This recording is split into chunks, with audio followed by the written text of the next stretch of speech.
महाराष्ट्र नवनिर्माण सेनेचे अध्यक्ष सन्माननीय राजसाहेब ठाकरे, वक्तृत्व तेजक सभा, टिळक स्मारक ट्रस्ट, वसन व्याख्यानमाला, टिळक महाराष्ट्र विद्यापीठ आणि केसरी मराठा संस्थेचे सर्व सदस्य, नवनिर्माण सेनेचे अनेक मान्यवर पदाधिकारी इथे उपस्थित आहेत. सन्माननीय अमित ठाकरेजी इथे उपस्थित आहेत, अंकुश काकडेजी दिसत आहेत, सूर्यकांत पाठकजी दिसत आहेत, अनेक मान्यवर इथे उपस्थित आहेत. इलेक्ट्रॉनिक आणि प्रिंट मीडियाचे सर्व प्रतिनिधी आणि एवढ्या मोठ्या संख्येने जमलेले पुणेकर बंधू आणि भगिनी, 151 वर्ष ही वसन व्याख्यानमाला इथे चालू आहे. मला माहिती आहे आपण राजसाहेबांचं व्याख्यान ऐकाकरता सगळेजण इथे आज जमलो आहोत, पण या कार्यक्रमाची सुद्धा एक प्रथा परंपरा राहिलेली आहे की प्रमुख वक्त्याच्या आधी या सभेचे अध्यक्ष किंवा जे प्रतिनिधी असतील ते आधी बोलतात. खरं काही काळ आधी तर अशी सुद्धा प्रथा होती की प्रमुख वक्त्याचं भाषण झाल्यावर अध्यक्ष भाषण करत असत, पण राजसाहेबांचं भाषण झाल्यावर बोलण्याची चूक मी काय करू इच्छित नाही इथे, म्हणून सुरुवातीला स्वागतपर भाषण मी इथे करायला आपल्यासमोर इथे उभा आहे.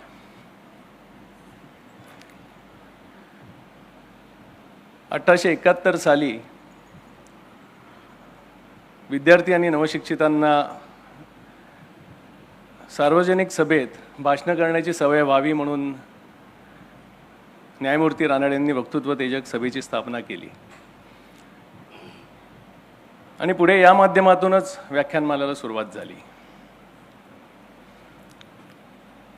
1884 साली जेव्हा लोकमान्य टिळकांनी केसरीमध्ये या व्याख्यानमालेचा उल्लेख स्पष्टपणे वसन व्याख्यानमाला असा केला, तेव्हापासून हे नाव रुजू लागलं आणि आपण आज या व्याख्यानमालेला वसन व्याख्यानमाला म्हणून सगळेजण ओळखतो. काही गंभीर कारणं जेव्हा समोर आली, म्हणजे प्लेग, जागतिक महायुद्ध किंवा अलीकडच्या काळात सांगायचं झालं तर कोविड, तरच थोडाफार खंड या व्याख्यानमालेत पडला, नाही तर पूर्ण 151 वर्ष ही व्याख्यानमाला अगदी नियमितरित्या पार पडत आली. 150 वर्षापेक्षा अधिक ज्ञानगंगा अशी चालू असणारी आपण जर का कुठल्या दुसऱ्या नावाचा विचार केला तर पटदिशी आपल्याला आठवणार नाही.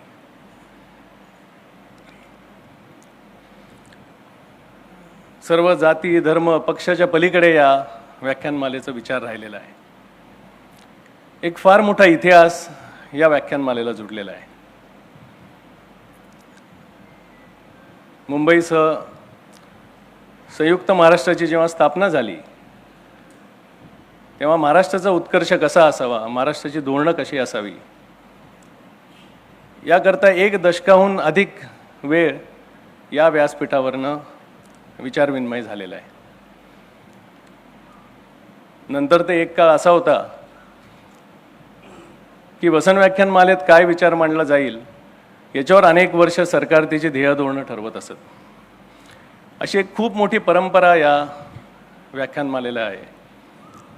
खूप थोर लोकांचे विचार, खूप महापुरुषांचे विचार या व्यासपीठावरनं झालेले आहेत. नावं घ्यायची झाली तर व्याख्यानमाला चालू करणारे रानडेजी, लोकमान्य बाल गंगाधर टिळक, नेताजी सुभाषचंद्र बोस, माजी राष्ट्रपती राधाकृष्णन, विख्यात कायदेपंडित MC छागल, M व्यंकटेश अय्यंगर, अरुणा असफल्ली, असे अनेक दिग्गज या व्याख्यानमालेला येऊन गेलेले आहेत. या व्याख्यानमालेचा सुवर्ण महोत्सव महर्षी कर्वे यांच्या अध्यक्षतेखाली पार पडला. शताब्दीला अटल बिहारी वाजपेयीजींचं व्याख्यान झालं आणि गेल्या वर्षी डॉक्टर दीपक टिळक यांच्या अध्यक्षतेखाली 150वे वर्ष हे दिमाखात इथे साजरी झालं, पार पडलं.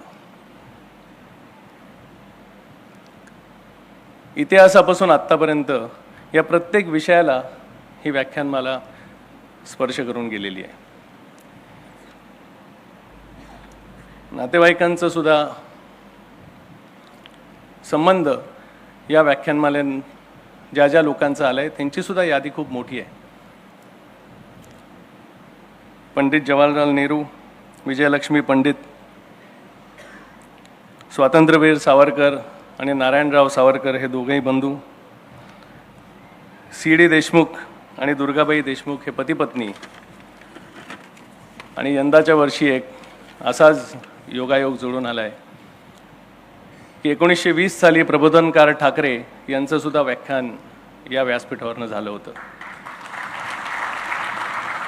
67 साली हिंदू हृदय सम्राट बाळासाहेब ठाकरे यांचं सुद्धा व्याख्यान या व्यासपीठावरनं झालं होतं.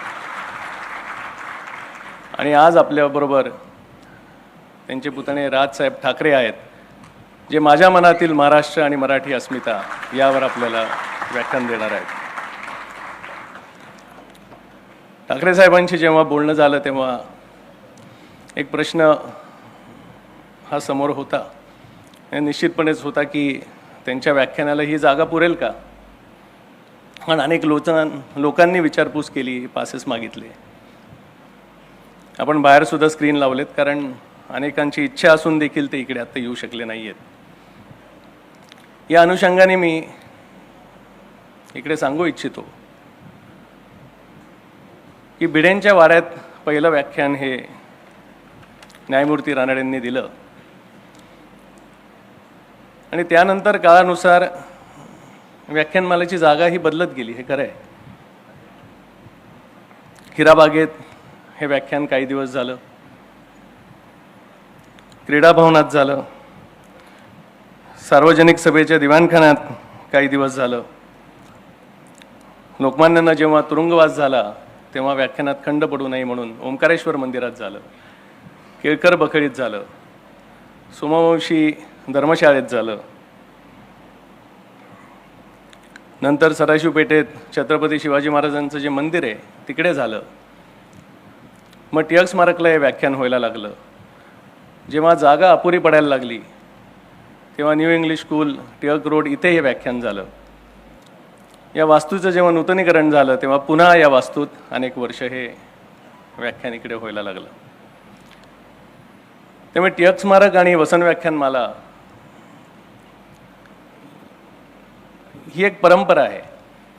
अनेक वर्ष या वास्तूत पुणेकरांच्या आग्रहापोटी ही व्याख्यानमाला होते, आणि म्हणून राजसाहेबांसुद्धा व्याख्यान याच वास्तूत व्हावं, याच व्यासपीठावर व्हावं हे सर्वांनी ठरवलं. मी ज्या ज्या लोकांना हे व्याख्यान अटेंड करता आलं नाही आहे, मी ती संस्थेच्या वतीने दिलगिरी व्यक्त करतो. यूट्यूबवर ते साहेबांचं व्याख्यान हे बघू शकतील, ऐकू शकतील.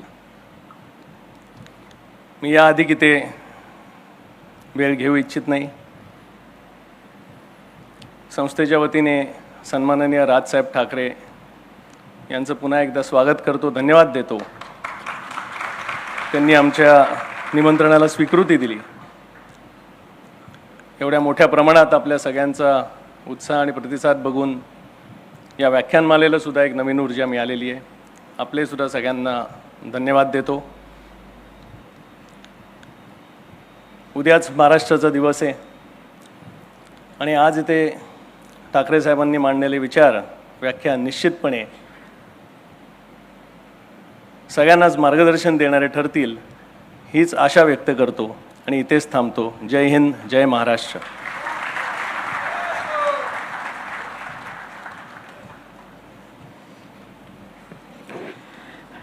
धन्यवाद सर.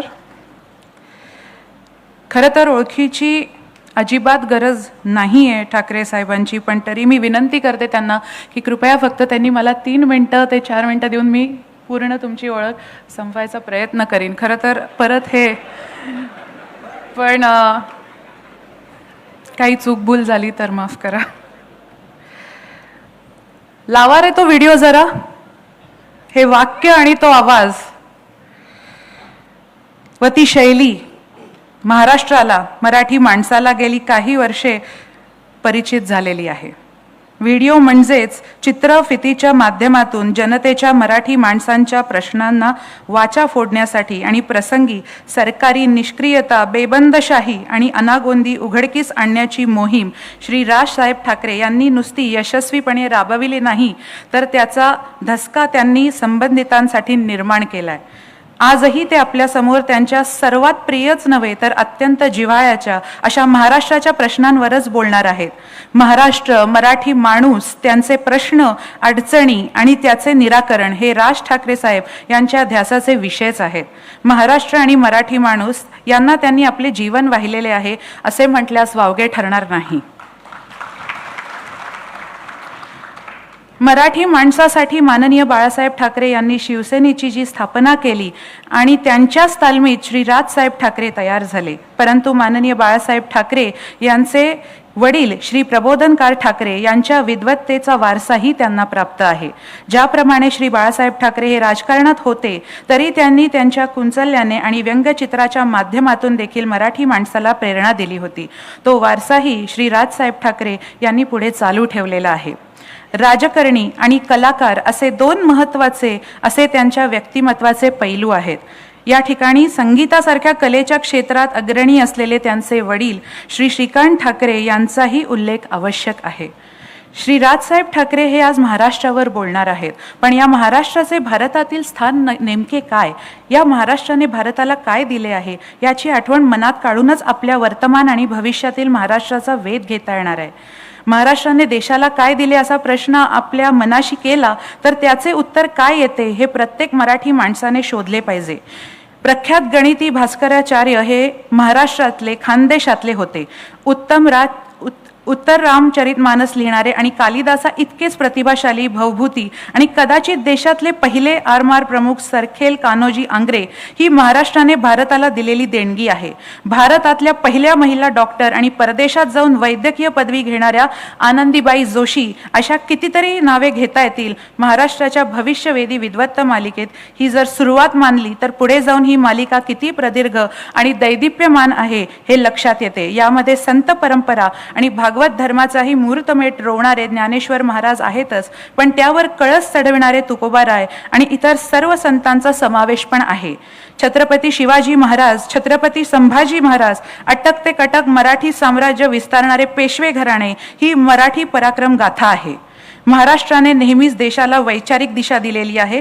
महात्मा ज्योतिबा फुले, क्रांतीज्योती सावित्रीबाई, भारतरत्न व राज्यघटनाकार डॉक्टर बाबासाहेब आंबेडकर, छत्रपती शाहू महाराज, संत गाडगे महाराज, संत तुकडोजी महाराज ही ती परंपरा आहे. स्वातंत्र्य लढ्यातील महाराष्ट्राचे योगदान अतुलनीय आहेच. भारतीय असंतोषाचे जनक प्राप्त झालेले लोकमान्य टिळक हे जाज्वल्य महाराष्ट्राचे प्रतीक होते. ही महान मालिका न संपणारी आहे. प्रश्न एवढाच आहे की आपण सर्वजण हा अद्वितीय व असाधारण हा असा वारसा वागण्यासाठी पात्र आहोत का, याचे उत्तर आज आपल्याला राज ठाकरे साहेबांकडून अपेक्षित करीत आहोत. माझ्या मनातला महाराष्ट्र, मराठी अस्मिता या विषयावर त्यांचे विचार ऐकणे म्हणजे केवळ भाषण ऐकणे नाही तर एक विचार प्रवाह अनुभवणे आहे. मी त्यांना नम्रपणे विनंती करते की त्यांनी आपल्या विचारांनी आपल्या सर्वांना समृद्ध करावे. धन्यवाद.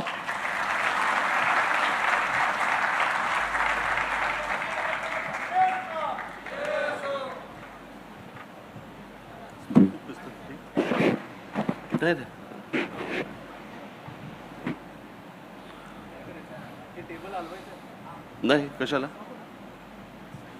काय कोणाला दिसत नाही, कोणाला दिसत नाही. ऐकू येते, बस झालं. मग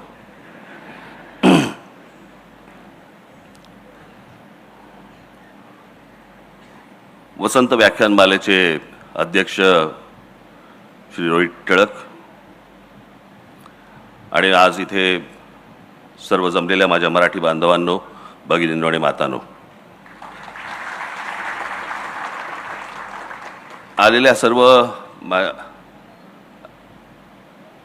पक्षातलेही अनेक जण इथे आलेले आहेत. माझी सर्वांना विनंती आहे,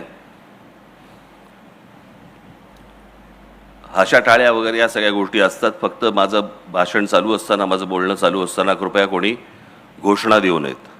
धन्यवाद.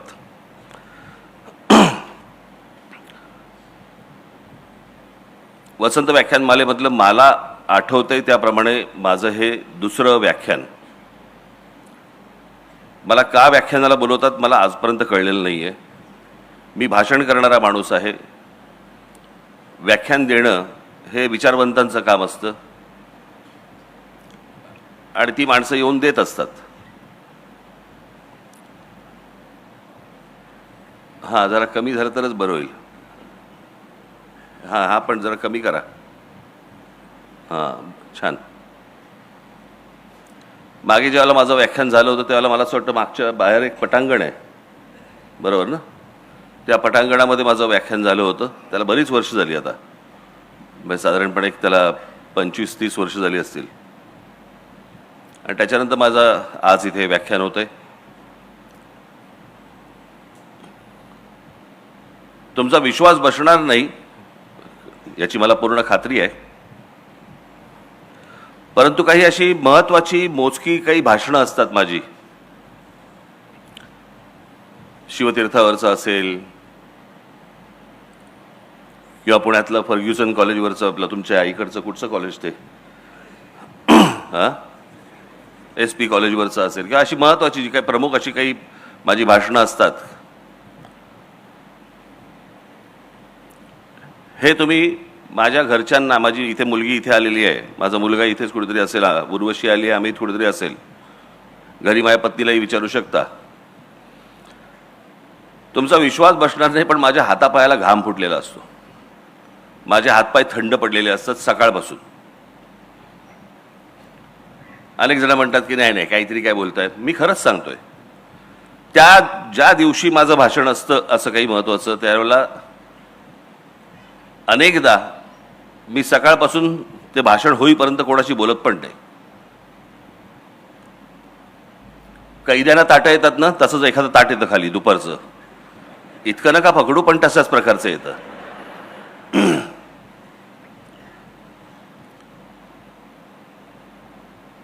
आणि का आज माझी ही अवस्था का आहे याचं कारण, मी भाषण करणारा माणूस आहे. मला व्याख्यान एका विषयामध्ये, व्याख्यान हे एका विषयाशी संबंधित तुम्हाला बोलायचं असतं. म्हणजे साधारणपणे त्याचं जर समजा ते मी मगाशी म्हटलं कोणाला तरी, म्हटलं ते व्याख्यान ही गोष्ट समजा तुम्ही लिहिलीत तर त्याला निबंध म्हणता येईल. आणि म्हणून त्या एका विषयाशी संबंधित असं हे आज व्याख्यान आहे. अर्थात आजचा जो विषय मला जो दिलेला आहे तो माझ्या अत्यंत जिव्हाळ्याचा विषय आहे आणि म्हणून मी तो तुमच्याशी बोलणार आहे. मी एकदा बाबासाहेब पुरंदरेंना असंच एकदा मी भेटून बोलत असताना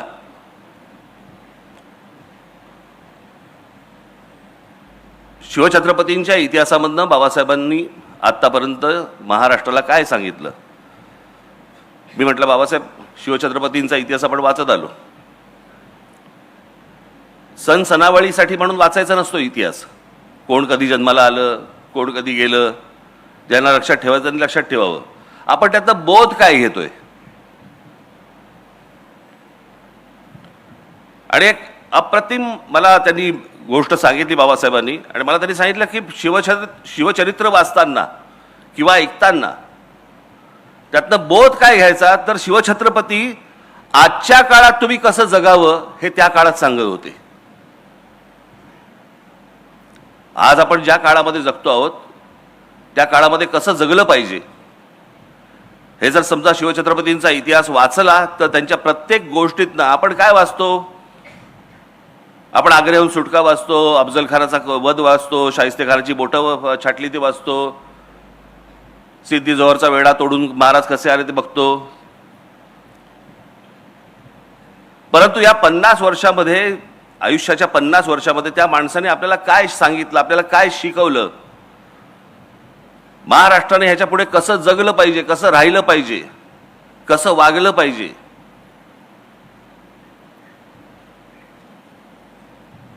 आणि तीच अनेक असंख्य गोष्टींची परंपरा आज ही फक्त महाराष्ट्राला लाभलेली आहे. मी त्या दिवशीचं माझं एक गुढीपाडव्याचा सभेमधलं माझं भाषण होतं, त्याच्यामध्ये मी झरझर काही लोकांची नावं घेतली. सगळ्यांबद्दलच काही मला बोलता नाही आलं. परंतु तुम्ही महाराष्ट्र हा हे एकमेव राज्य आहे ज्याला आता 47 साली ज्यावेळेला स्वातंत्र्य मिळालं आपल्याला, ती स्वातंत्र्य मिळाल्यानंतर त्या सगळ्या प्रदेशांची राज्य झाली, म्हणून आता त्याला राज्य म्हणावं लागतंय. पण ते एकमेव राज्य असं आहे महाराष्ट्र की ज्याच्यातलं तुम्ही कोणतंही क्षेत्र काढा, त्या क्षेत्रामध्ये तुम्हाला माणसं मिळतील आणि अद्भुत पराक्रम गाजवलेली माणसं मिळतील.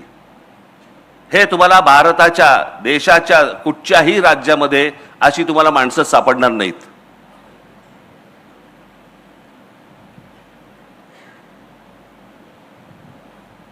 म्हणून मी आज तुमच्या समोर इथे मी तो जो मी आलेख दाखवला होता, जे काही लोकांसमोर तुम्ही सगळ्यांसमोर जे दाखवलं होतं, फक्त झरझर तुमच्या समोर फक्त मांडणार आहे की महाराष्ट्राचं कर्तृत्व काय, महाराष्ट्राची ओळख काय. म्हणजे मी तुम्हाला आत्ता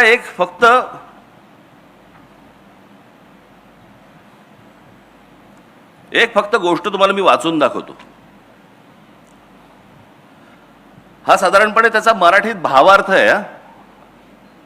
हा फक्त भावार्थ आहे, तेवढा भावार्थ म्हणून तुम्ही फक्त बघितलं पाहिजे त्याच्याकडे. हे साधारणपणे 1904 साली रवींद्रनाथ टागोरांनी लिहिलेली शिवाजी महाराजांवरची कविता आहे. कुठे बंगाल, शिवछत्रपतींचा आदर्श किंवा शिवछत्रपतींबद्दलचा प्रेम, हेवा हा कुठपर्यंत कानाकोपऱ्यापर्यंत पसरला होता.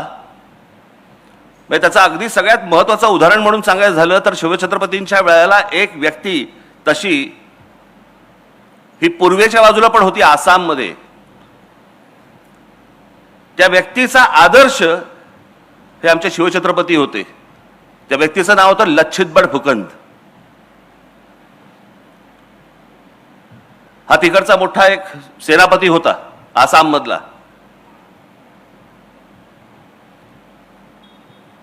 या सर्व लोकांना शिवछत्रपती माहिती आहेत, महाराष्ट्राला नाही कळले. ती टागोरांची फक्त मी तुम्हाला भावार्थ फक्त वाचून दाखवतो, तुमच्या लक्षात येईल. त्याला काही कवितेचं असं स्वरूप नाहीये. हे शिवाजी महाराज, आज आम्ही तुम्हाला केवळ इतिहासातील राजा म्हणून आठवत नाही, तर एका जागृत शक्तीप्रमाणे पुन्हा आमंत्रित करतो. तुम्ही तलवारीने जिंकलेली भूमी नाही, तर आत्मसन्मान जागवलेल्या जनसमुदाय हीच तुमची खरी परंपरा. तरी तुम्ही लोकांना फक्त राज्य दिलं नाही, तर स्वराज्य म्हणजे काय हे शिकवलं. भीतीच्या सावलीतून बाहेर पडून स्वतःच्या अस्तित्वासाठी उभं राहणं हे काय असतं हे शिकवलं. आजही आम्ही तसंच गुलाम आहोत, भीतीचे, आळशीपणाचे आणि परावलंबित्वाचे. तुम्ही शत्रूंशी लढतात, आम्हाला स्वतःशी लढायला शिकायचं आहे. हे शिवाजी, तुमचा उत्सव फक्त ढोल ताशांमध्ये नको, तो आपल्या विचारात, कृतीत, स्वभावात दिसायला हवा. तुमचं नाव घेणं सोपं आहे, पण तुमच्यासारखं जगणं कठीण आहे. तुम्ही साधेपणात महानता दाखवलीत, धर्मात सहिष्णुता आणि सत्तेत संयम. आज आम्ही सत्तेला स्वार्थ समजतो आणि धर्माला भेदभाव आणि राष्ट्राला केवळ घोषणा. शिवाजी महाराज, तुमचा खरा उत्सव तेव्हाच होईल जेव्हा प्रत्येक माणूस स्वतःच्या मनातलं राज्य जिंकेल. उठा, जागे व्हा. तुमची तलवार आता लोखंडाची नाही, तर विचारांची असावी. तुमचा किल्ला आता डोंगरावर नाही, तर लोकांच्या विश्वासात असावा. हे शिवाजी, आम्हाला पुन्हा शिकवा, स्वराज्य म्हणजे केवळ सत्ता नाही, तर जबाबदारी आहे. हे रवींद्रनाथ टागोरांनी तेव्हा 1904 साली लिहून ठेवलेली गोष्ट आहे, जी आम्हाला अजून समजत नाहीये. आपल्याकडची संत परंपरा महाराष्ट्राची कुठेही तुम्हाला सापडणार नाही. कोणत्याही राज्यात तुम्हाला अशा प्रकारचे संत सापडणार नाही ज्यांनी या संपूर्ण या भागाची, या राज्याची, ज्याला आता राज्य म्हणतो आपण, परंतु या संपूर्ण भागाची संपूर्ण वैचारिक मशागत केली. सर्वांना जातीपातीपासून दूर लोटलं, त्यातले भेदभाव सगळे काढून टाकले. आज नुसती आपण फक्त माणसं फक्त बघूया, नुसती माणसं फक्त बघूया. लावा.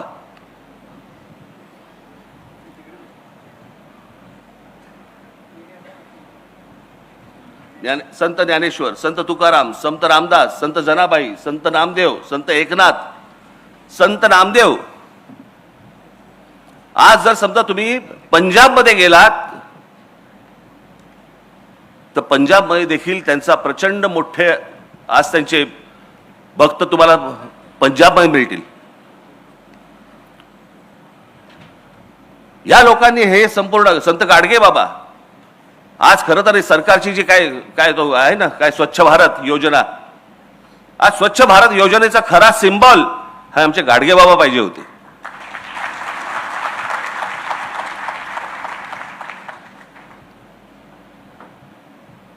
कधीतरी एकदा तुम्ही आपल्या पुस्तकांमध्ये डोकावा आणि महाराष्ट्राची नुसती फक्त परंपरा जरी नुसती बघत आलात, यांनी आम्हाला काय शिकवले. आज जे तुम्ही जगताय ना, आज ज्या वातावरणामध्ये, मी अनेकदा म्हणतो ना, हे बाहेरचे राज्यांमधले जे लोंढे येतात, बाहेरच्या राज्यांमधले लोक महाराष्ट्रामध्ये येतात. काय येतात? कारण जे महाराष्ट्रामध्ये वातावरण आहे ते भारताच्या कुठच्याही राज्यांमध्ये नाही आहे.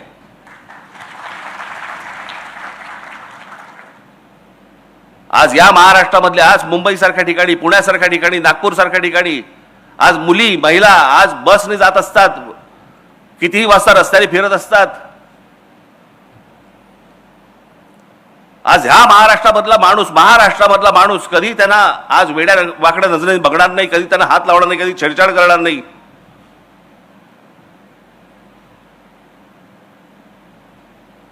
हे अनेक महिला, अनेक मुली, अनेक मुलं हे त्यांचा प्रदेश सोडून महाराष्ट्रामध्ये येतात. अनेक मुली स्वतः येऊन सांगतात की आम्ही दिल्लीसारख्या ठिकाणी, दिल्लीच्या बसमध्ये, त्यांच्या परिवहन बस जी काय सेवा आहे त्या बसमध्ये आम्ही बसू शकत नाही, आम्हाला भीती वाटते. 7 नंतर दिल्लीसारख्या ठिकाणी, देशाची राजधानी, 7 नंतर आम्हाला फिरायला भीती वाटते.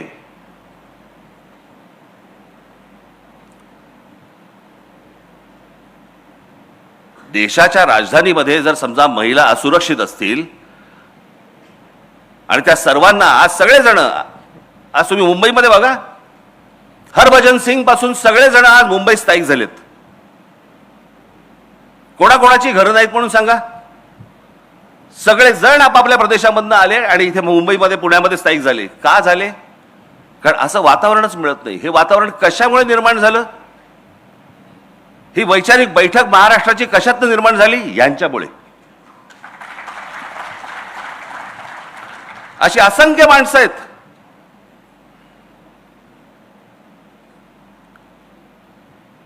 म्हणजे आज पुण्यामध्ये, मला अजूनही आठवते लहान असताना मी जेव्हा पुण्यामध्ये येत असे, आजही आहे, काही आज वेगळं नाहीये, परंतु आज अनेक, त्यावेळेला पण देखील अनेक महिला, अनेक मुली आज सायकल चालवायच्या, स्कूटर चालवायच्या. हे वातावरण कुठे नव्हतं हो. हा मोकळेपणा आला कुठून? हा मोकळेपणा महाराष्ट्राचा स्थायीभाव होता. महाराष्ट्रामध्ये आज महिला मोकळेपणाने फिरू शकतात, वागू शकतात, बाहेर जाऊ शकतात.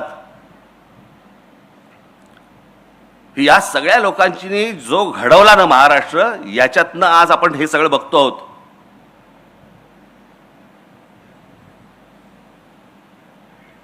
आपण दरवेळेला म्हणतो की मोगलांनी आक्रमण केलं, ह्यांनी आक्रमण केलं, त्यांनी आक्रमण केलं, पण ह्या सगळ्या आक्रमणामध्ये बंडखोरीचा विचार हा पहिला जर कोणाच्या मनात आला असेल तर तो एका स्त्रीच्या मनात आला की ह्यांच्या विरुद्ध बंड झालं पाहिजे. माझ्या भूमीवरती माझं राज्य असलं पाहिजे आणि माझ्या भूमीवरचं माझं राज्य, तिथून तो शब्द आला स्वराज्य. तो एका बंडखोर एका मुलीमध्ये आला, जिने आपल्या वडिलांना सांगायचा प्रयत्न केला, त्यानंतर आपल्या नवऱ्याला सांगायचा प्रयत्न केला, त्यांनी तो प्रयत्न केला देखील. ते आमच्या जिजाऊ साहेब. शहाजीराजांनी बंड केलं, फसलं, आणि मग ती संपूर्ण गोष्ट आपल्या मुलाकडनं करून घेतली. त्यालाही नशीब लागतं, त्याचा मुलगा जन्माला यायला लागतो.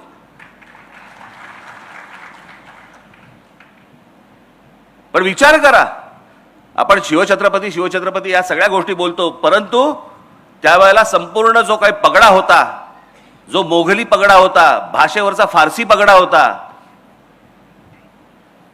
आमच्या शिवछत्रपतींनी सांगितलं मराठी शब्दकोश काढा. फारसी जो आपल्यावरचा परिणाम आहे तो सगळा घालवा.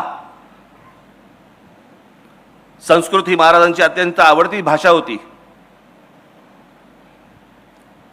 आणि मराठी शब्दकोश निर्माण करण्याचं सगळ्यात मोठं काम हे शिवछत्रपतींनी केलं. त्यावेळेला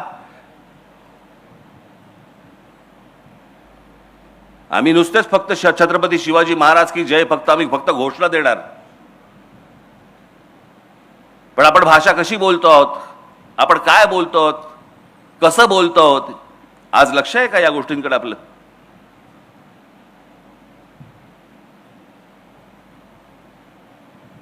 नुसती या महापुरुषांचे त्यांचे फक्त जयंत्या आणि पुण्यतिथ्यांना फक्त आपली आठवण येणार, त्यांची पुतळ्यांना हार घालून आम्ही मोकळे होणार. त्यांनी काय सांगितलं हे आपण संपूर्णपणे विसरलेलो आहोत, आणि म्हणून आज महाराष्ट्राची ही अवस्था आहे.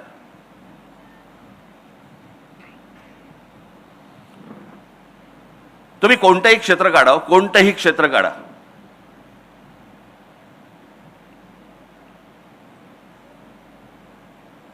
आज शिवछत्रपतींच्या नंतर संपूर्ण साम्राज्याचा सगळा कुठपर्यंत पसरवलं ते पेशव्यांनी पसरवलं, मराठा साम्राज्याने पसरवलं. काय केलं? शिवछत्रपतींचा विचार पसरवला. तो शिवछत्रपतींचा विचार कुठून कुठपर्यंत पसरवला? जवळपास 125 वर्ष या संपूर्ण हिंद प्रांतावरती मराठ्यांचं राज्य होतं. आज ज्याला आपण भारत म्हणतोय ना, या भारतामध्ये अनेक आहेत. बंगाल आहे, पंजाब आहे, तामिळनाडू आहे, गुजरात आहे, अनेक आहेत. परंतु महाराष्ट्र हा एकमेव आहे ज्यांनी संपूर्ण या भूमीवरती राज्य केलं 125 वर्ष, आणि याच्यातनं नंतर फक्त ब्रिटिश आले, पण या देशातला कोणी नाही उभा राहिला. जे ब्रिटिश आले ते मराठा साम्राज्य बाजूला काढून पुढे आले. तोपर्यंत मराठा साम्राज्य होतं. आम्ही विसरून गेलो आम्ही कोण होतो, आम्ही कोण आहोत, आमची ताकद काय होती, आम्हाला लोक कसे विचारायचे, आम्ही सगळं विसरून गेलेलो आहोत. मी कालच म्हटलं ना, हे रोजचे हे कोणी IPL मध्ये गुंतलेलं आहे, कोणी 2020 मध्ये गेलेला आहे, अजून कोणीतरी दुसऱ्या कुठच्याही कॉन्सर्ट मध्ये आहे, कोणीतरी OTT वरती पिक्चर बघतोय, कोणीतरी ते इंस्टाग्राम मध्ये ढकलतायत. मूळ गोष्टींकडे आमचं दुर्लक्ष झालं की कोण आहोत आम्ही, आम्हाला हे कोणी शिकवलं, आमची भाषा काय, आमची मराठी भाषा. साधी गोष्ट लक्षात घ्या हो, की आज अभिजात भाषेचा दर्जा मिळाला मराठी भाषेला का? कारण ती प्राचीन भाषा आहे म्हणून. आणि आमच्याकडे वाद कसले चालू आहेत महाराष्ट्रामध्ये? हिंदी लादण्याचे. हिंदी ही साधारणपणे आता 150 वर्षापूर्वीची, फार फार तर 200 वर्षापूर्वीची भाषा आहे, 150-200 वर्षापूर्वीची.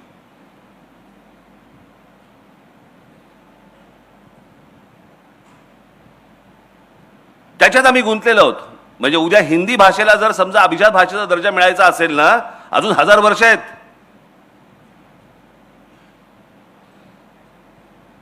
आम्ही गुंतलोय त्याच्यात. भाषेचा कडवटपणा काय असतो ना, आत्ताची एक फक्त तुम्हाला क्लिप दाखवतो. आत्ताची एक गोष्ट दाखवतो. बंगालमधली आहे. सामान्य सर्वसामान्य माणसं आहेत रस्त्यावरची, त्यांच्याशी एक माणूस बोलतोय. ते काय बोलतायत फक्त ऐका. मोठ्याने लाव रे जरा, आवाज नाही का? परत लाव, परत लावते. आवाज मोठा कर त्याचा. हिंदी हिंदी बाबा साहब बांग्ला मुझे आता नहीं है, सीख रहा हूँ मैं धीरे धीरे. हिंदी तो आशे ना आते हैं, थोड़ी थोड़ी मुझे भालो बाकी आती है और 2-4 चीजें आती है मुझे. आप लोग भी हिंदी नहीं ना हाँ बांग्ला बांग्ला बांग्ला नहीं हिंदी से हिंदी का हिंदी आती है हिंदी, लेकिन अभी हिंदी नहीं. हिंदी करते हैं जोड़ने के लिए एक दूसरे को जोड़ने के लिए एक भाषा है. बांग्ला से ज्यादा बाहर रहिएगा, लेकिन इससे अच्छे बात कीजिएगा. हिंदी बाहर इंग्लिश बोलेंगे ना बाहर इंग्लिश हिंदी भाषा आपने नहीं है. আপনি যেমন বাংলা শিখছেন আমরা যেমন হিন্দি শিখছি. क्या नाम है आपका? আপনি पाहिले किती कडवट आहेत.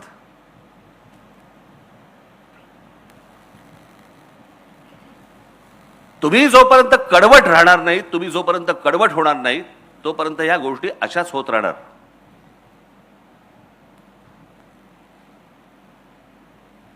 या सगळ्या मंडळींनी येऊन जे तुम्हाला सांगितलं, आजपर्यंत जे आम्हाला शिकवलं, सांगितलं.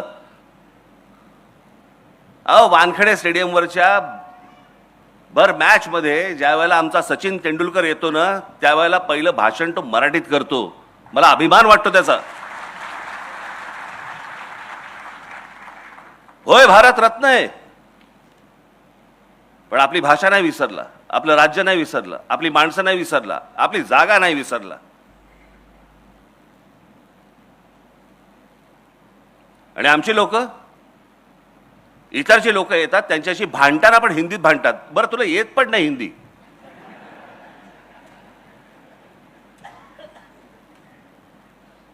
मग त्याशी कोणतरी असं बोलताना कायकू हा शब्द कुठून आला मला कळलं नाही. हा कुठच्याही भाषेत नाहीये शब्द. ऐसा कायकू करताय, कायकू कुठून आला हा शब्द? बरं बोल. माझा भाषा कुठचीच वाईट नसते.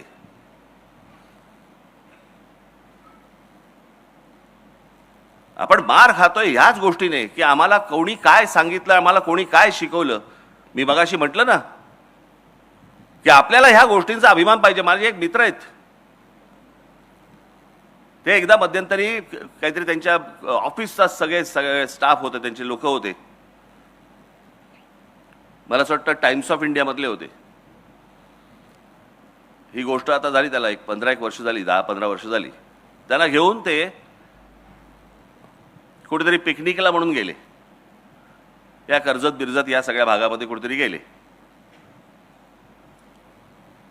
पावसाळ्याचे दिवस होते. त्यांनी मला सांगितलं, म्हणे मला जरा पोचायला उशीर झाला.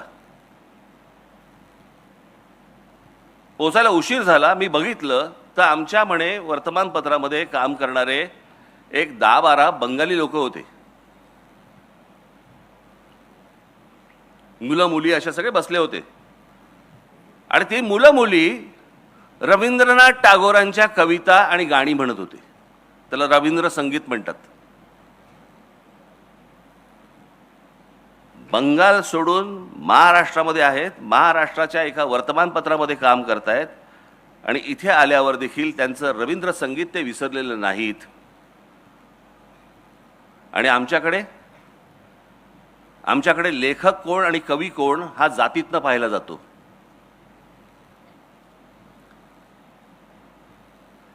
तुम्ही मराठी म्हणून एकत्र कधी येऊच नाहीत याचा पूर्णपणे बंदोबस्त केलेला आहे. तुमचा पूर्णपणे बंदोबस्त केलेला आहे.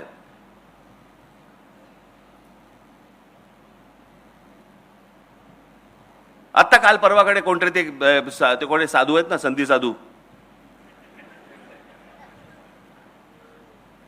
कोणालाही पेव फुटतं. त्याशी एका बाबाची एकाने मस्त उतरवली. मी कुठेतरी त्याची कोणाकडे तरी क्लिप पाहिली, ती फार फार सुंदर उतरवली त्याची. त्याने विचारलं काय बाबा, सीता स्वयंवर में रावण जी आए थे क्या? बरं, आता ह्यांना काही सगळंच माहिती असतं ना, वरती काही लावलं की सगळंच माहिती असतं. तर बोला हाँ आए थे. अच्छा, तो उनको न्योता देने कौन गया था? तो बोले नहीं, वो राम जी के कोई थे, उनके साथ वाले जो थे उनको न्योता देने गए थे. अच्छा, तो न्योता पहुंच गया वहां पे? तो बोले हाँ, इसीलिए तो आ गए. अच्छा, तो राम जी उसी रास्ते से क्यों नहीं गए? वो सेतू क्यों बांधा? बोलती बंद त्याची समोरच्याची. याचा कारण अभ्यास नाही, माहिती काहीच नाही, बस बसायचं. साधी भोळी माणसं तर आहेतच या देशात. ही सगळी माणसं इथे येणार आणि कसा वाद पेटवायचा फक्त बघा, वाद फक्त पेटवायची. काय, मी तुम्हाला एक गोष्ट तुम्हाला सांगतो की कोणतीही सद्य परिस्थिती ही तुम्हाला राजकारण सोडून बोलता येत नाही. आज हा कोणावरती तरी बाबा राजकारणाच्या वरती बोलणार आहे वगैरे अशातला असेल ते येतच त्याच्यामध्ये. परंतु हे सगळं वाटोळं जे झालेलं आहे, या सगळ्या वाटोळ्याला कारणीभूत फक्त महाराष्ट्रातले राजकारणी आहेत, दुसरं कोणी नाही. नाही तर हिंमतच नाही होणार हो. आज जो महाराष्ट्रामधला जो प्रश्न, आज तो काय तो रिक्षा भिक्षांचा काय मराठी बोललं पाहिजे वगैरेचा जो विषय आलाय, हिंमत कशी होते मला जरा सांगा. नाही मराठी बोलणार, तुमच्या राज्यात येऊन तुम्हाला ते सांगतायत की नाही मराठी बोलणार आम्ही, आणि ज्याच्यावरती आमचे मंत्री त्यांना सांगतायत बरं बरं ठीक आहे 4 महिने अजून घ्या, मराठी शिका. हिंमत नाही तुमची, लायसन्सच रद्द करा. हेच बाकीच्या राज्यात काय होईल? हेच तामिळनाडूमध्ये जर समजा ते बोलले नाही बोलत जा तामिळ, काय होईल मला जरा सांगा. तिकडे पंजाबमध्ये गेले आणि बोलले नाही येत पंजाबी, आम्हाला नाही बोलायचं पंजाबी, काय होईल तिकडे? गुजरातमध्ये गेले आणि बोलले नाही गुजराती बोलायचं आम्हाला, काय होईल त्या राज्यांमध्ये तिकडे? मराठी टिकवायची असेल तर ती वरपासून खालपर्यंत टिकवायला लागते. आणि आमच्या लोकांनी जे सांगितलं, आमची लोक जे सांगत आले, बोलत आले, तो महाराष्ट्राचा ठसा तो त्यांनी उमटवला ना. म्हणजे एक साधं उदाहरण तुम्हाला सांगतो. सी.डी. देशमुख, चिंतामणराव देशमुख, हा देश स्वतंत्र झाल्यानंतरचे आपल्या देशाचे पहिले फायनान्स मिनिस्टर. आधी कोण होते? रिझर्व्ह बँकेचे गव्हर्नर. भारत स्वतंत्र झाल्यानंतर ज्या नोटा छापल्या गेल्या त्या नोटेवरचं पहिली स्वाक्षरी जी आहे नोटेवरची, ती चिंतामणराव देशमुखांची आहे, एका मराठी माणसाची आहे.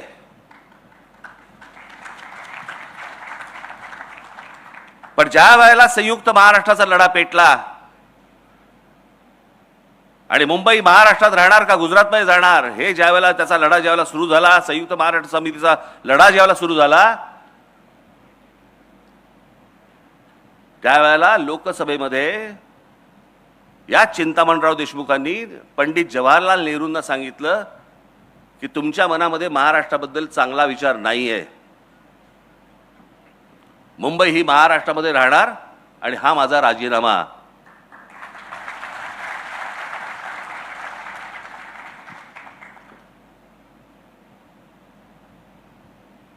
तो माणूस IAS होता.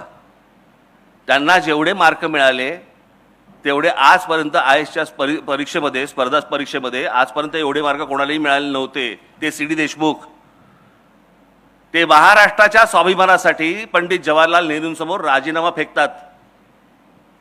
हा महाराष्ट्र.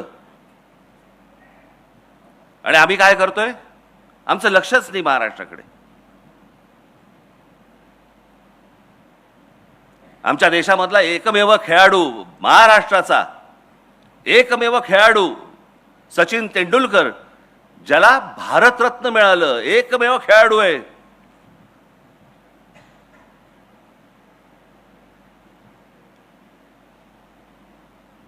आम्हाला काय, मॅच बघतोय, आनंद घेतोय, बस झालं, संपला विषय. हे दुसऱ्या कोणत्याही राज्यामध्ये असतं ना, त्यांचं काय केलं असतं. थोडा लाईट लावा रे लोकांमध्ये. मला असं वाटतं मी एकटाच बोलतोय. लोकांमधले लाईट आहेत का? माझ्यावरचा नाही, हा बघ. हा, लोकांमध्ये आहेत की नाही लाईट? अरे तापायला लागलं रे माझ्या मागे. हा, आज मी जर चुकत नसीन तर आज दादासाहेब फाळकेंची जयंती. माहितीच नाही आम्हाला कोणाला.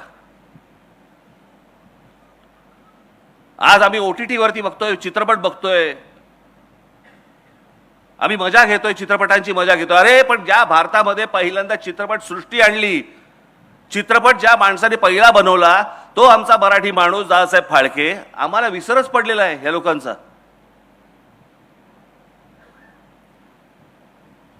बाई सत्यजित रे यांना ऑस्करचा लाईफ टाईम अचिव्हमेंट अवॉर्ड मिळाला.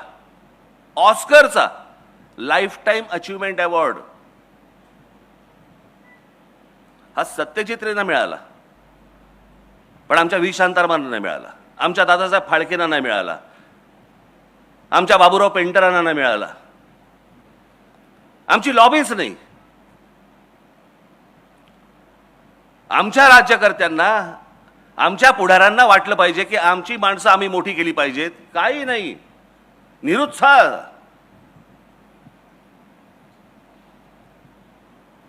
आमच्या लोकांना मोठं बोलण्यातच आम्हाला पाप वाटायला लागलं.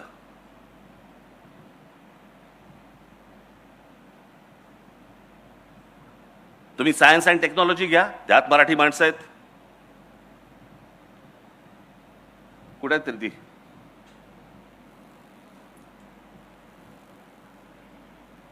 गोवारीकर आहेत, माशेलकर आहेत, अनेक लोक आहेत. माशेलकर या माणसाने आज आम्हाला कळत नाही, आम्ही जातो खंडोबाला, जातो खंडोबाच्या इकडे जातो, आम्ही तुमचा काय त्याला काय हळद असते ना तिकडे, भंडारा, आम्ही उधळतो तिकडे भंडारा.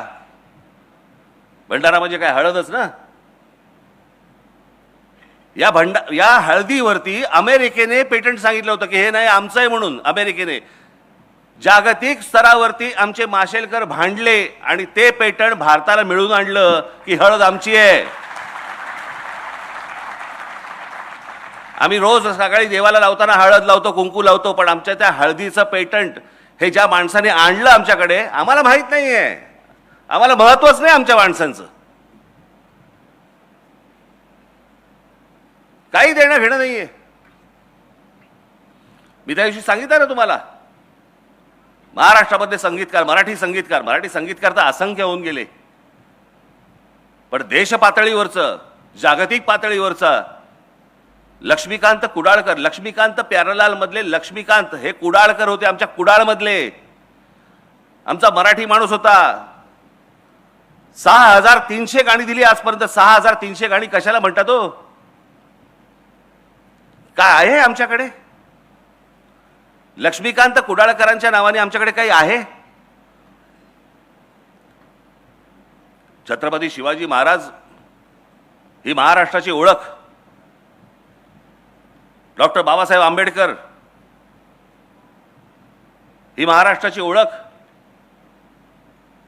ज्योतिराव फुले आमचे ही महाराष्ट्राची ओळख. हे मोठेच होते, ही मोठीच माणसं होती. लोकमान्य टिळक ही मोठीच माणसं होती. पण आज छत्रपती शिवाजी महाराजांच्या नावाने केवढ्या गोष्टी आहेत. पूल आहेत, पुतळे तर भरपूरच आहेत.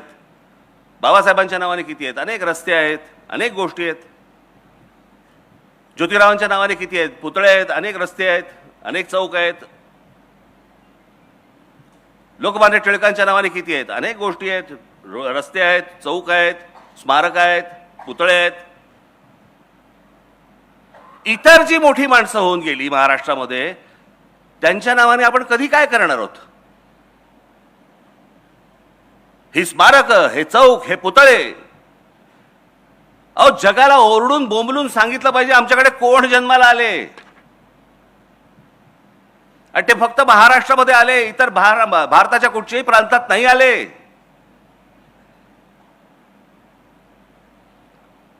काँग्रेसची स्थापना याच महाराष्ट्रात झाली.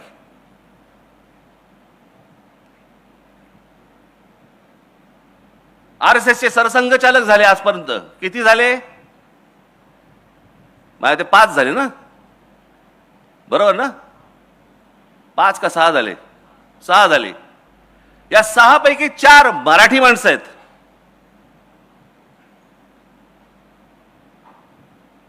म्हणजे या देशामध्ये सर्वात मोठे जे काही पक्ष किंवा संघटना ज्या काही उभ्या राहिल्या,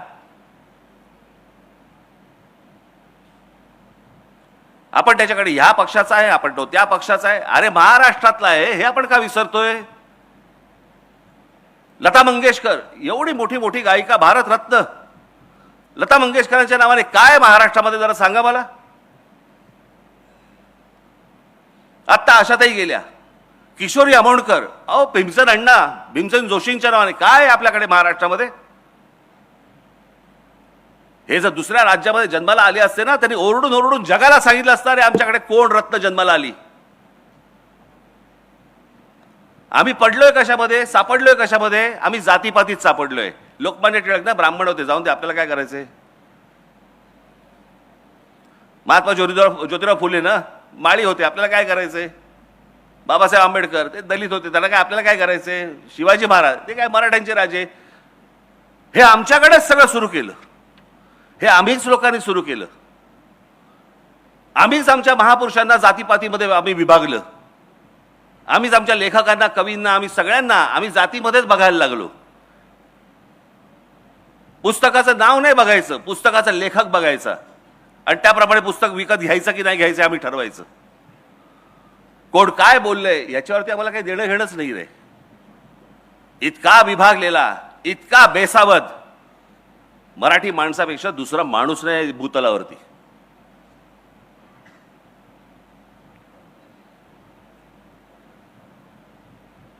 माझ्या मनातला जो महाराष्ट्र आपण ज्याला म्हणतो, अहो महाराष्ट्र दरवेळेला बोलता आम्ही आमचा महाराष्ट्र स्वाभिमानी आहे, म्हणजे काय?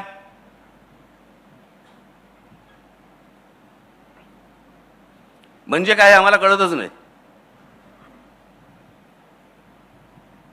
बरं, अनेक सुशिक्षित लोक आहेत, त्यांनाही समजत नाही. मी नेहमी सांगत असतो ना, माणूस सुशिक्षित असून उपयोगाचा नाहीये, तो माणूस सुज्ञ असावा लागतो. ते मध्यंतरी काय ते झालं ना, ते काय सिंदूर काय ते युद्ध बिद्ध काय ते झालं सगळं, आणि मग सगळे जण सुरू झाले, कराची ले लिया, इस्लामाबाद ले लिया, आणि काय अजून काय घेतलं, लाहोर ले लिया. साला म्हटलं हे घेऊन करायचं काय याचं? समजा उद्या लाहोर घेतलं तर लाहोरमध्ये सत्ता कोणाची? म्हणजे बाकी सगळं पाकिस्तानचं, मध्ये लाहोर फक्त भारताची. असं कसं होऊ शकतं? काही थापा मारतात आणि आमचे लोक टाळ्या वाजवतात. घेतलं बरं का एकदाच लाहोर, जणू का हात सोडून आला होता तिकडनं. काही माहिती नाही, कशाचा कशाला काही पत्ता नाहीये. आपल्याच जगामध्ये, आपल्याच विश्वामध्ये दंगलेले असतात, रमलेले असतात. जा एकदा बाहेरच्या राज्यांमध्ये बघा, दुसऱ्या भाषांमध्ये कधी दुकानाच्या पाट्या तरी लागतात का बघा. आज महाराष्ट्रामध्ये अनेक ठिकाणी, आज भाईंदर बिंदर या ठाणा बिणा अनेक ठिकाणी आज गुजराती पाट्या लागत आहेत. पुण्यामध्ये गुजराती पाट्या लागत आहेत. माझा भाषेला विरोध नाहीये, भाषा तिकडे गुजरातमध्ये, भाषा कुठलीही चांगली, पण ते तिकडे त्या राज्यात ज्या राज्याची राजभाषा जी आहे त्याच भाषेमध्ये इकडचे बोर्ड लागणार. याच्यावरती आपण ठाम राहिलं पाहिजे. आणि मग माझ्या सहकाऱ्यांनी उद्या सर समजा काहीतरी केलं की लगेच आमचेच बोलणार. खरं तर मारायला नव्हतं पाहिजे. मग काय करायला पाहिजे होतं? आरती ओवाळायला पाहिजे होती त्याची. काय करायला पाहिजे होतं? सर्वात महत्वाची गोष्ट कोणती? यांची हिम्मत होते. या सगळ्या गोष्टी, आम्ही मराठी बोलणार नाही, तुमच्या राज्यात आम्ही गुजराती पाटी लावू, आम्ही तुमच्या राज्यात येऊन आम्ही मुंबईला बॉम्बे म्हणू, म्हणजे गंमत बघा. बॉम्बेचं मुंबई, खरं तर मुंबईच नाव आहे त्याचं, आणि मद्रासचं चेन्नई हे एकाच वेळेला झालंय 96 साली का 97 साली. पण सगळे लोक बोलताना बरोबर चेन्नई बोलणार आणि इथे बोलताना बॉम्बे म्हणणार. हॉटेलची नावं बदललेली लक्षात राहतात रे. हा, ओबेरॉयचं ट्रायडंट झालं की लगेच लक्षात राहते यांच्या, नाही नाही ट्रायडंटला जायचंय. अरे पूर्वी ओबेरॉय होतं ना, नाही नाही आता ट्रायडंट झालं. मग मुंबई झालेलं लक्षात राहत नाही. बरं, तो आमचा भावनेचा विषय आहे. तिथे 7 आयलंड्स होती, बेटं होती. त्या 7 बेटांवरती फक्त एक मंदिर होतं, ते मुंबा देवीचं मंदिर होतं. आणि मराठी माणूस देवीला आई म्हणतो. तो तिथे जाताना कुठे चाललास? मुंबईला चाललो, मुंबईचं दर्शन घ्यायला चाललो. याच्यातनं ते मुंबई हे नाव आलं.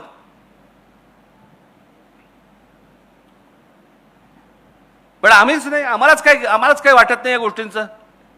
एखादा समोरचा काही बोलला की बाबा काय बॉम्बेला जाऊन आलो, आम्ही पण काही लक्ष देत नाही. मागे एका चित्रपटामध्ये केलं होतं त्यांनी, चित्रपटामध्ये बॉम्बे बॉम्बे बॉम्बे उल्लेख होता.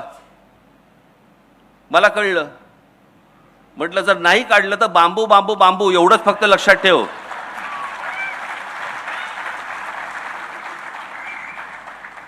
मग आले वटणीवरती. आम्हाला हे करायला का लागतंय?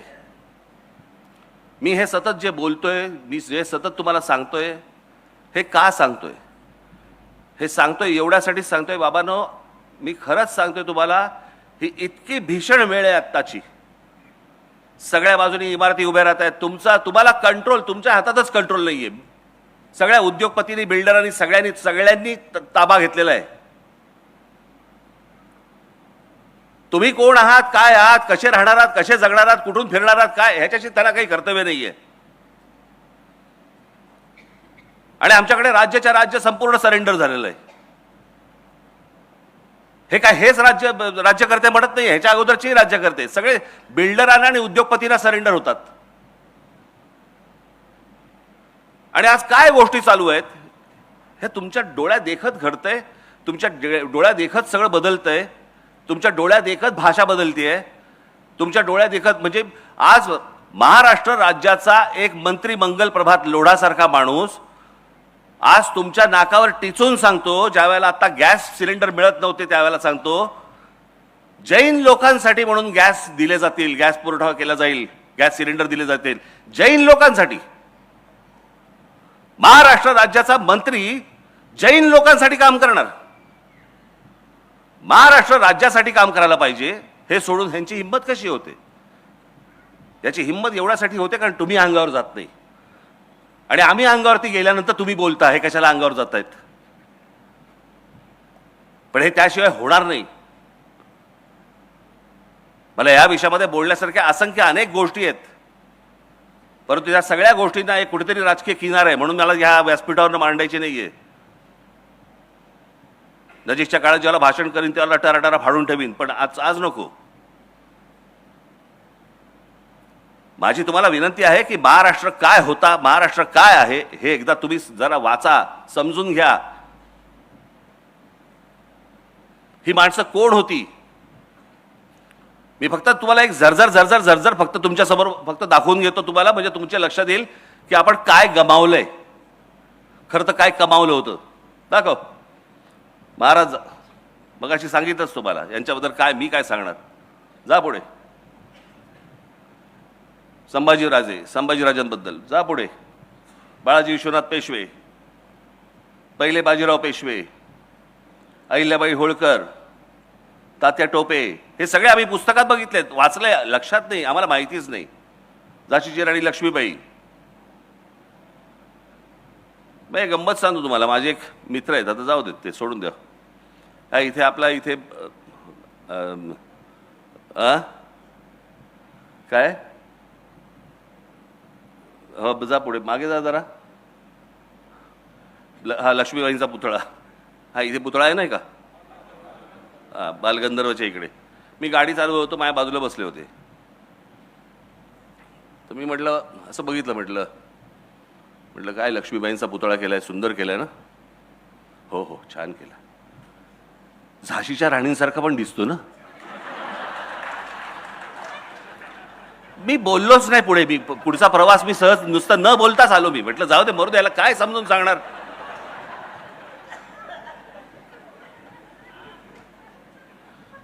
हे आमचं ज्ञान चाकवा.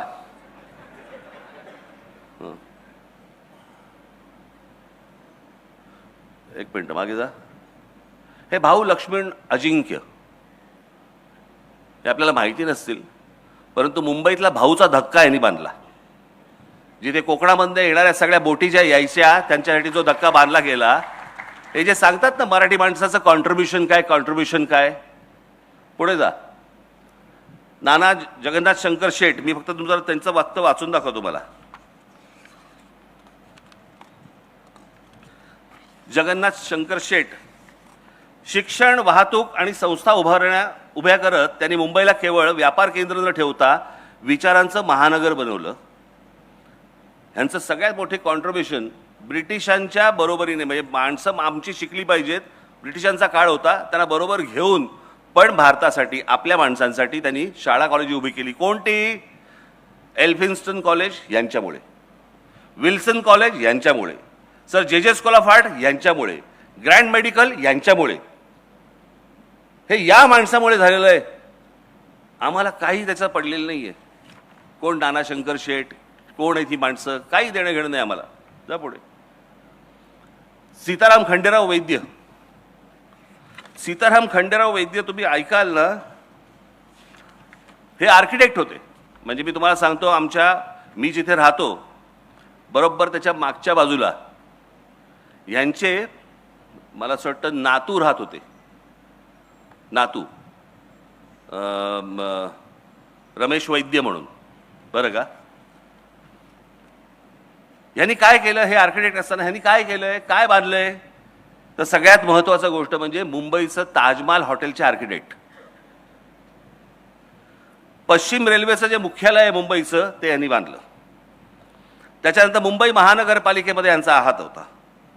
त्याच्यानंतर छत्रपती शिवाजी टर्मिनस याचे पण ते आर्किटेक्ट होते. आपल्याला वाटतं मराठी माणसांनी काय केले, सगळे इंग्रजांनी केले. आर्किटेक्ट हे होते. आम्हाला काही नाही देणं घेणं. पुढे जा. समाजकारण. ज्योतिरावांचं काय बोलायचं. सावित्री देवी, गोपाळहरी देशमुख, लोकहितवादी, गोविंद महादेव रानडे, लोकमान्य टिळक, आगरकर, महर्षी धोंडो केशव कर्वे. मी त्याशी माझ्या सभेमध्ये सांगितलं, आपल्या महाराष्ट्रामधले जवळपास 8 का 9 भारतरत्न आहेत. या 9 भारतरत्नांपैकी आत्ता 9वं मिळालं मला असं वाटतं त्यांना, देशमुखांना. तोपर्यंत 8 होते. 8 कोण कोण होते? पावा काणे, धोंडो केशव कर्वे, विनोबा भावे, बाबासाहेब आंबेडकर, लता मंगेशकर, भीमसेन अण्णा जोशी, त्याच्यानंतर JRD टाटा, सचिन तेंडुलकर आणि आत्ता आपले देशमुख, नानाजी देशमुख. 9 जणांना भारतरत्न मिळालेली. या 9 जणांमधले 4 जण हे एकट्या दापोलीमधले आहेत. कोकणातल्या रत्नागिरी जिल्ह्यातल्या दापोलीमधले 4 जण आहेत. टाळ्या नका वाजू, कारण दापोलीलाही माहीत नाही. आणि माहिती असेल तरी हा ठीक आहे, आमच्याकडे होऊन गेले. आपल्याकडे काय, साधारणपणे मोठ्या माणसांचं फारसं कौतुक करू नये असं म्हणतात. कौतुक केल्याने माणसं चढतात, जरा चढून जातात. आता हे काय गेलेले आहेत. पण आमच्याकडे काही नाही त्या गोष्टींचं कौतुक. 4 माणसं, म्हणजे त्यातले बाबासाहेबांचा फक्त जन्म हा इंदोरचा आहे. बाकी संपूर्ण बालपण सगळं जण हे सगळं दापोलीमध्ये गेलं. पण आमच्या महाराष्ट्राला ह्याचं काही कौतुक माहितीच नाही की पावा काणे कोण, महर्षी धोंडो केशव कर्वे कोण, विनोबा भावे यांची भूदान चळवळ माहिती आहे का तुम्हाला? आम्हाला काहीही माहीत नाही. भूदान चळवळ विनोबा भावेंची, ज्यांनी श्रीमंतांकडच्या जमिनी त्यावेळेला घेतल्या आणि सरकारला दिल्या आणि त्या योग्य पद्धतीने वापरल्या गेल्या. किती एकर दिल्या? 40 लाख एकर. ती संपूर्ण जी पदयात्रा त्यांची जी झाली होती देशभर, त्या देशभर पदयात्रेमधनं, त्या भूदान चळवळीमधनं त्यांनी 40 लाख एकर जमीन श्रीमंतांकडनं काढून घेऊन सरकारला दिली. आणि आज जे या देशामध्ये अनेक जे उद्योग उभे राहिलेत किंवा जे सरकारी जागा ज्या आपल्याला दिसतात ना, त्याचं सगळ्यात मोठं श्रेय हे विनोबा भावेंचं आहे. काय भावेंना वाटत असेल आज की ज्या जमिनी मी काढून सरकारला दिल्या होत्या, तेच सरकार आज त्या जमिनी काढून त्या परत त्या श्रीमंतांकडे देत आहे, परत त्या उद्योगधंदेवाल्यांकडे देत आहेत. काय वाटलं असेल, मी का आजपर्यंत एवढा देशभर चाललो आणि त्यातनं मला काय मिळालं? आम्हाला या लोकांचं काही वाटतच नाही आहे. लोकांचं पुढे जा. पंडित रमाबाई, आनंदीबाई जोशी, त्या काळामध्ये विचार करायचा, परदेशामध्ये जायचं आणि डॉक्टर व्हायचं. विचार करून बघा त्या काळात, म्हणजे तो कोणता काळ होता? समुद्रावरनं गेल्यावर तुम्हाला हिंदू धर्मात तुम्ही राहणार नाही, तुम्हाला दुसऱ्या धर्मात जावं लागेल. काहीतरी आचाट विचाट काहीतरी कल्पना असायच्या त्यावेळेच्या. म्हणजे त्यावेळेला आमचे दादासाहेब फाळके देखील परदेशात गेलेच की, अनेक लोक गेले, गांधी गेले की. गांधीने कुठचा धर्म बदलला? पण त्यावेळेला ते काहीतरी असायचं, विहिरीत पाव टाकला की धर्म बदलतो. कुठला पाव टाकला की? सध्या प्लेटमध्ये पडला पाव तरी धर्म नाही बदलत आता. पण प्रश्न असा आहे की त्या काळामध्ये अशा प्रकारची मानसिकता लोकांमध्ये असताना अमेरिकेसारख्या ठिकाणी जायचं, डॉक्टर व्हायचं आणि यायचं. पहिली स्त्री डॉक्टर होणारी या देशामधली, तेही महाराष्ट्रामधलं महिलांचं कर्तृत्व हे जितकं अफाट आहे तेवढं तुम्हाला कुठच्याही राज्यामध्ये मिळणार नाही. तुम्हाला कोणत्याच राज्यात मिळणार नाही. पुढे जा. गोपाळकृष्ण गोखले, गांधीजींचे गुरु, ज्यांनी सांगितलं, महात्मा गांधींना सांगितलं, पहिला देश फिर, देश बघ, देश समजला की काय करायचं हे आपोआप तुला समजेल. विठ्ठलरामजी शिंदे, शाहू महाराजांबद्दल काय सांगायचं? तुम्ही एकदा ह्यांच्याबद्दल वाचावं. मला मी तुम्हाला सांगतो ना, या एकेका माणसांवरती तुम्ही एक तास बोलू शकू आपण. एक तास. इतकी मोठी माणसं महाराष्ट्रात होऊन गेली. सावरकर, बाबासाहेब, प्रबोधनकार ठाकरे, भाऊराव पाटील, ताराबाई मोडक, विनोबा भावे सांगितलं मगाशी, नाना पाटील, क्रांतिसिंह नाना पाटील, चिंतामणरावांचं मगाशी सांगितलं तुम्हाला मी, पंजाबराव देशमुख, रामानंद तीर्थ. ही लक्षात ठेवा नावं आणि घरी जाऊन वाचा यांच्याबद्दल. यशवंतराव चव्हाण प्रचंड मोठं योगदान. आज आपण कोयना बिना बघतोय, धरण बिरण. आज महाराष्ट्राची औद्योगिक प्रगती जी सुरुवातीच्या काळामध्ये जी घडत गेली, मोठा झाला महाराष्ट्र, याचं मोठं श्रेय हे यशवंतरावांना जातं. कधी गेलात कोयना धरणावरती? गेलात कधी? गेलात? मी गेलोय. पोच नसते ना, किंवा आपण कधी कुठची गोष्ट बोलली पाहिजे ह्याची माहिती नसते ना, अशा लोकांबरोबर गेलो तुम्ही. तिथे एक मोठी लिफ्ट होती. त्या लिफ्टमध्ये मला ते घेऊन गेले. बरं, ती लिफ्ट इतकी हळू होती, साधारणपणे 40 लोक त्या लिफ्टमध्ये जाऊ शकतील एवढी लिफ्ट होती. इतकी हळू होती की खाली जाईपर्यंत दाढी वाढते की काय, या लेवलला इतकी हळू चालली होती. बरं, ती जाताना खाली समोर भिंत कसली भिंत? कोयना धरणाची भिंत. म्हणजे त्या साईडला पाणी, खाली चालली आहे.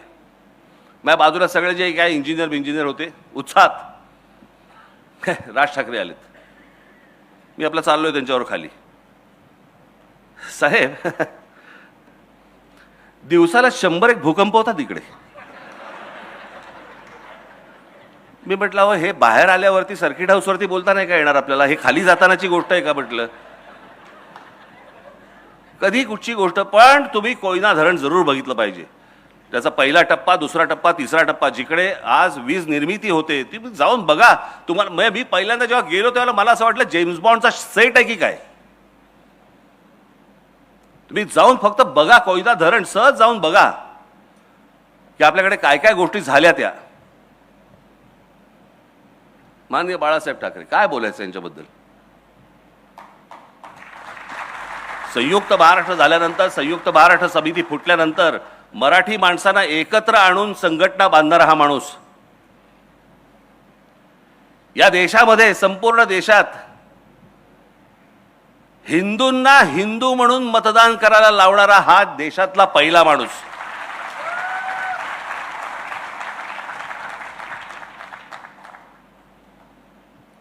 व्यंगचित्रकार म्हणून तर मोठे होतेच.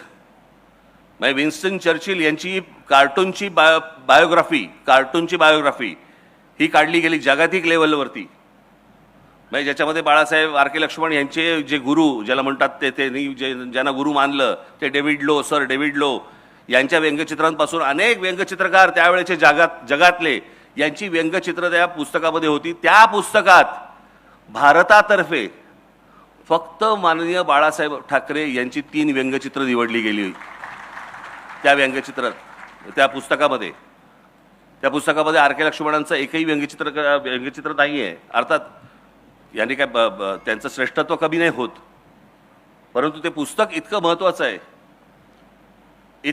इतकी मोठी माणसं सगळे आपल्याकडे होऊन गेली. बाळासाहेबांचं असाई शिंबून नावाचं एक जपानचं एक दैनिक होतं तिकडचं टाइम्स ऑफ इंडिया. त्या असाई शिंबूनमध्ये बाळासाहेबांची व्यंगचित्र छापून यायची. आम्हाला फक्त इथले बाळासाहेब माहिती आहेत, शिवसेना पक्षाचे प्रमुख म्हणून आम्हाला माहिती आहेत, पण बाळासाहेब ठाकरे कोण होते, काय होते, कुठपर्यंत गेले होते, कोणाकोणाला माहिती होते, काही आम्हाला कल्पना नाही त्या गोष्टींची. पुढे शरद पवार, वैचारिक मतभेद असतील, राजकीय मतभेद असतील, अनेक गोष्टी असतील, पण त्या माणसाचं महत्व, श्रेष्ठत्व तुम्ही नाकारून होणारच नाही. अनेक गोष्टींबद्दल माझे मतभेद आहेत, पण सगळ्यात मोठी जर समजा गोष्ट या माणसाची जर आपण पकडली तर या महाराष्ट्रामध्ये फलोत्पादनामधली सगळ्यात मोठी क्रांती ही या माणसामुळे झाली. आज आम्ही आता सहज बघतो, पूर्वी काय असायचं आमच्याकडे, कोणतरी मामा बिमा यायचा, प्लास्टिकच्या छोट्याच्या पिशवीमध्ये मोसंबी घेऊन यायचा, मग कळायचं कोणतरी आजारी आहे. आजारी असल्याचंच फळ असायचं ते एक. म्हणजे कोणी मोसंबी घेतली, कोणी आजारी आहे का घरी, असंच विचारायची वेळ होती. कुठची फळं. परंतु रस्त्यावरती ज्या वेळेला तुम्हाला गाडीच्या बाजूनी स्ट्रॉबेरी दिसायला लागली, तुम्हाला या महाराष्ट्रामध्ये, देशामध्ये विविध प्रकारची फळं ही बाहेरच्या जगातनं येत होती आणि या जगातनं येऊन महाराष्ट्रामध्ये, या देशामध्ये बनत होती. ही सगळ्यात मोठी जी गोष्ट, ही सगळ्यात मोठी जी फलोत्पादनाची क्रांती ही झाली, ही या माणसामुळे. अनेक गोष्टी यांच्याबद्दल बोलता येतील, परंतु मला असं वाटतं की काही गोष्टी, ज्या गोष्टी आपल्याला पटत नाहीत त्या बाजूला ठेवाव्यात, पण माणसाचं मोठेपण यातनं कमी करू नये, कधीच कमी करू नये. आपल्याला एखादी गोष्ट आवडत नसेल, आपल्या घरात नाही का होतं, नवरा बायकोमध्ये भांडणं होतात, बायकोला नवऱ्यामधल्या काही गोष्टी आवडत नाहीत म्हणून काय रात्री फेकून देतात काय. नवऱ्याला बायकोमधल्या गोष्टी आवडत नाहीत, काही गोष्टी आवडत नाहीत, होतात. काही गोष्टी नाही आवडत, काही गोष्टी आवडतात. मला असं वाटतं तशी प्रत्येक व्यक्ती आपण बघितली पाहिजे, पण ती व्यक्ती जातीतून पाहता कामा नये, बिलकुल पाहता कामा नये. पुढे भांडारकर इन्स्टिट्यूटचे रामकृष्ण गोपाळ भांडारकर, पांडुरंग वामन काणे, हे कृपा करून, मी माझ्याकडे ते आहे, याच्यात खूप वेळ जाईल म्हणून मी वाचत नाहीये. इरावती कर्वे, दुर्गाबाई भागवत, कमाल समाजसेवक, नवा विचार, बाबा आमटे, नानाजी देशमुख, विस पागे, आज आपण जी ह्याची योजना बघतो, रोजगार हमी योजना, म्हणजे रोजगार हमी योजना ही महाराष्ट्रामध्ये आणून देशभर पसरली गेली, कारण योजनाच महत्वाची होती. ती रोजगार हमी योजना आणण्याचं सगळ्यात मोठं काम हे विस पागेंचं आहे. हमीद दलवाई, हे मगाशी सांगितले मी, ते पुढे घे, हे सगळे सांगितले मी. श्रीपाद अमृत डांगे, कम्युनिस्ट पक्षाची स्थापना जिकडे झाली त्यातल्या सगळ्यात महत्वाची व्यक्ती ज्या कम्युनिस्ट पक्षातली ही श्रीपाद अमृत डांगे. मी यांना भाषण करताना स्वतः बघितलेलं आहे, ऐकलेलं आहे. शिवसेनेच्या पहिल्या अधिवेशनाला प्रमुख पाहुणे हे श्रीपाद अमृत डांगे होते. त्यांना मी त्यावेळेला कितवीत होतो, मी त्यावेळेला साधारणपणे 9वीत वगैरे असेल, 9वी 10वीत वगैरे असेल, 8वी 9वीत असेल. त्यावेळेला असा स्टेजच्या बाजूला उभं राहून मी डांगेंना भाषण करताना ऐकलंय.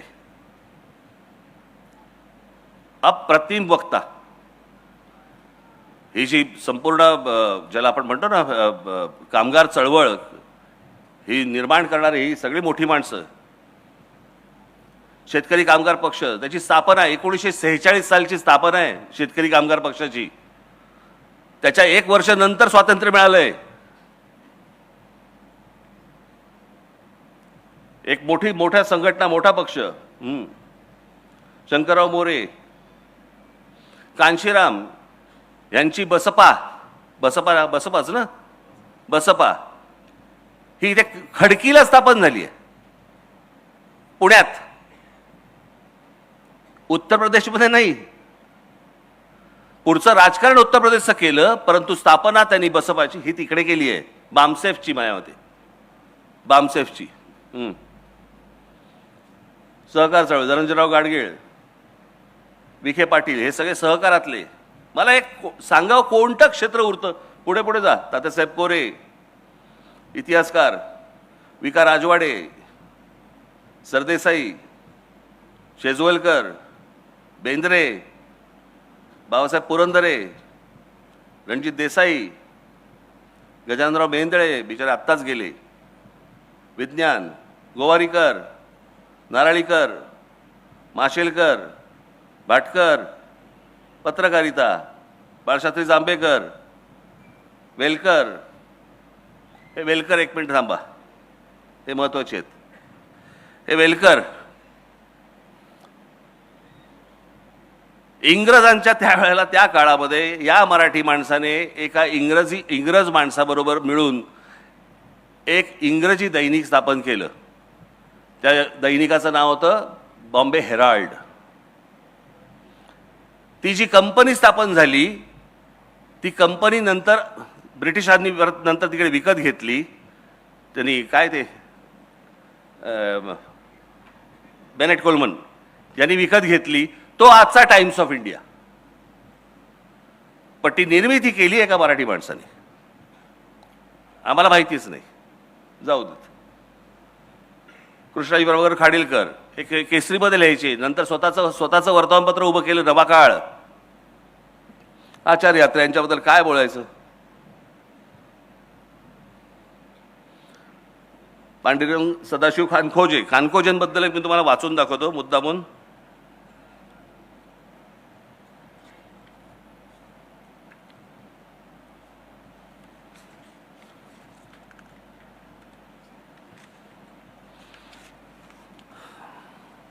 म्हणजे आपल्याला कळेल आपण कुठे पोहोचलोय ते.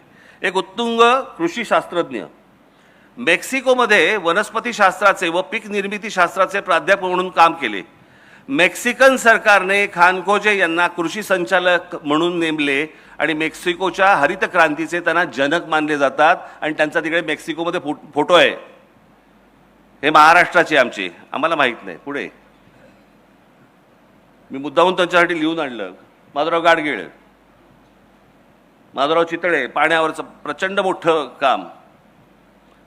चित्रपट, दासाहेब फाळके, आम्ही विसरलो. बाबूराव पेंटर, आम्हाला माहीत नाहीत. व्ही शांताराम कोण होते माहीत नाही. मीनाक्षी शिरोडकर माहिती आहेत या कोण? माहिती आहे तुम्हाला कोण आहेत त्या? मीनाक्षी शिरोडकर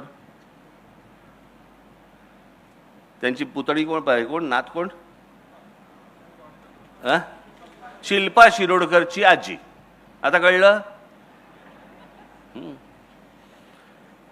मी मगाशी म्हटलं ना तुम्हाला की महाराष्ट्रामधल्या स्त्रिया ह्या क्रांतिकारक स्त्रिया आहेत. या क्रांतिकारक स्त्रियांमध्ये यांचं नाव खूप महत्त्वाचं आहे. या तर होत्याच, म्हणजे मोठ्या हिरोईन तर होत्याच, परंतु मी जर चुकत नसीन तर मला असं वाटतं त्यावेळेला आचार्य अत्रेंच्या ब्रह्मचारी या नावाच्या चित्रपटामध्ये ह्या पहिल्या भारतीय स्त्री आहेत ज्यांनी स्विमसूट घातला होता. स्विमसूट, स्विमिंग करण्याचा जो ड्रेस असतो ना तो घालणारी कॅमेरा समोरची पहिली स्त्री. हे फक्त महाराष्ट्रात घडू शकतं. आणि महाराष्ट्रामध्ये शिव शिव शिव शिव असं करणारे नव्हते लोक. आपल्याकडे आता सगळं सुरू झालंय. तिकडे नको बघू, तिकडे नको बघू, मी बघतो. तू नको बघू. अरे तू नको बघू, तू का बघतो मग?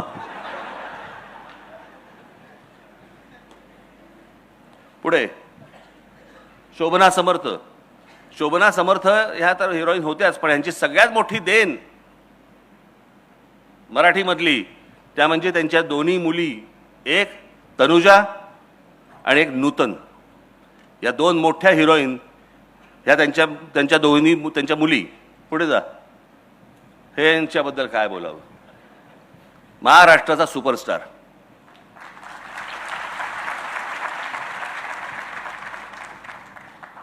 पण आमच्याकडेच नाकं बुरडणारी जास्ती. आता वाटेल ते बघतील त्या इंस्टाग्रामवरती, पण दादा कोंडके म्हटल्यानंतर नाही नाही फार अश्लील बोलायचे. अश्लील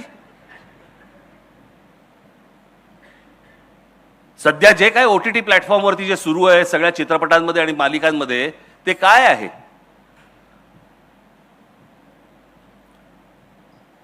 परंतु संपूर्ण हिंदी चित्रपट सृष्टीला देखील भुरळ घालणारा माणूस हा एकमेव माणूस होता.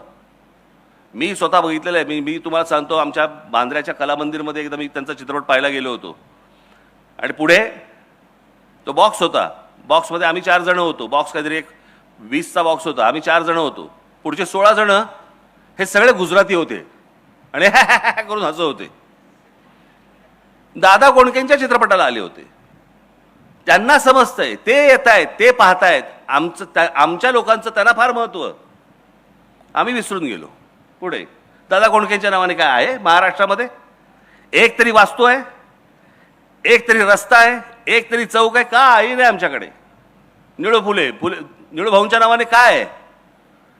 एक कुठेतरी एका रेस्टॉरंटमध्ये मी बघितलं, एक आमच्या जवळचे आहेत त्यांच्याकडे विचारांकडे ते निळू भाऊ एका झोपाळ्यावरती बसले, त्यांच्या रेस्टॉरंटमध्ये त्यांनी ठेवले. ते पुसतात त्यांना. पण निळू भाऊंच्या नावाने काय? काही नाही आमच्याकडे. नूतन. पुढे जा, पुढे जा. आशुतोष गोवारीकर, पहिला मराठी माणूस ज्याचा चित्रपट ऑस्कर नॉमिनेशन त्याला मिळालं. Oscar nomination. एक दिग्दर्शक, मराठी दिग्दर्शक. आम्ही विसरून गेलो. पुढे पुढे संगीतकार श्रीरामचंद्र, केवढा मोठा संगीतकार होऊन गेला. आमच्याकडे शिवाजी पार्कला एक कोपरा आहे, कोपरा, श्रीरामचंद्र चौक. अहो आमच्याकडे मुंबईला मोहम्मद रफींच्या नावाने चौक आहे. मोहम्मद रफी, म्हणजे मोहम्मद रफींच्या गाणी आजही सगळेजण ऐकतात. त्यांचे जगामध्ये इतके मोठे त्यांचे ऐकणारे लोक त्यांचे आहेत, फॉलोअर्स आहेत. आम्हाला काही त्याचं नाही. आम्ही आमच्या फक्त तिकडे बांधून ठेवलं एक चौक, मोहम्मद रफी चौक. पुढे कुडाळकरांचं सांगितलं मगाशी. हे सगळे संगीत मैफिल आपल्याकडची, एवढे सगळे संगीतकार आपल्याकडे होऊन गेले. आज काय आमच्याकडे? आज काही नाही. एक आपले अजय अतुल आहेत, बाकीचे थोडे थोडे एखाद्या चित्रपटामध्ये वगैरे इकडे तिकडे येतात, पण ते जातात. हे म्हणजे सतत सातत्याने नवनवीन अख्खं म्हणजे तेवढा मैफिलच असायची हो वेगवेगळ्या गाण्यांची. म्हणजे जवळपास 60, 70, 80 हा सगळा सगळे 2 दशकं यांची सगळी गाणी ऐकत आलो आपण. पुढे भीमसेन अण्णा, काही आहे का आमच्याकडे? काही नाही. कुमार गंधर्व, काही आहे का आमच्याकडे महाराष्ट्रामध्ये? ह्यांचं काही आहे का स्मृती? नाही, काही नाही. दिदींच्या नावाने काय आहे का? काही नाही. किशोरीताईंच्या नावाने काय आहे का? काही नाही. कोणाच्याच नावाने काही नाही हो. आशाताईंच्या नावाने काही नाही. जितेंद्र अभिषेकींच्या नावाने काही नाही. चित्रकार, धुरंदर, पी.ए. धोंड, आचरेकर, सातवळेकर, एस.एम. पंडित, दीनानाथ दलाल, काही नाही. मी एकदा राष्ट्रपती भवनात गेलो होतो. मोठमोठी त्यांच्याकडे तिकडे पेंटिंग्स आहेत राष्ट्रपती भवनामध्ये, राष्ट्रपतींची काढलेली, जुन्या राष्ट्रपतींची. मी कलामांना भेटायला गेलो होतो. मी असं सहज पाहिली तिकडे, म्हटलं आता येताना बघू. मोठमोठी पेंटिंग्स आहेत ती. मी गेलो, कलामांना भेटलो, भेटून बाहेर आलो. म्हटलं आता शांतपणे बघू. एक एक पेंटिंग बघताना जेव्हा खाली बघायचो, त्यातली जवळपास 70% पेंटिंग्स ही आमच्या मराठी लोकांची होती, मराठी चित्रकारांची होती. आम्हाला काही नाही त्याचं. पुढे गायतोंडे यांचं पेंटिंग आत्ता गेलं 2-3 वर्षापूर्वी झालं असेल, 40 कोटी रुपयाला गेलं.